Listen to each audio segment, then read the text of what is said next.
Tonight, we are hearing from a Jacksonville native who protected another man from a beating during an anti-hate rally. The man, who is a journalist, was covering the California event when the violence broke out.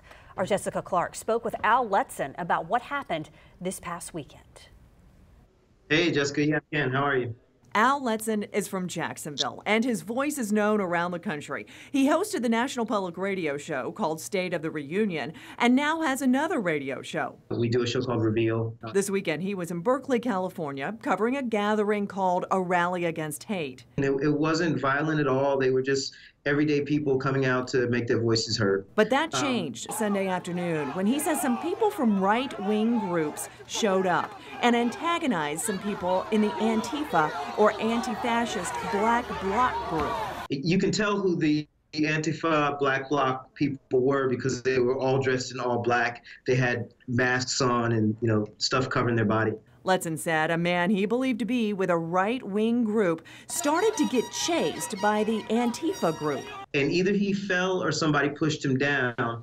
But by the time I saw him, he was falling on the ground, and then 6 guys were on top of him, kicking him and hitting him. And someone had a flagpole, and they started bringing it down on him. Letson was close by, wearing red. I saw it, and then I glanced behind them, and there was at least 30 people coming in that direction. And I just thought that they were going to kill this guy.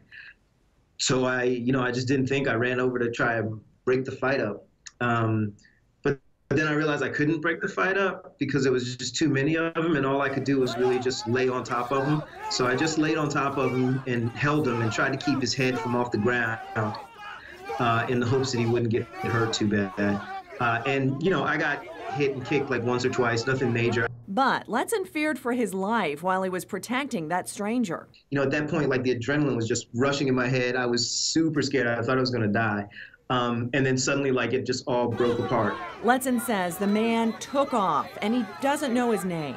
I was covering this protest as a journalist, and I don't really want to become a part of the story. But in that moment, Letson did not think about being a journalist.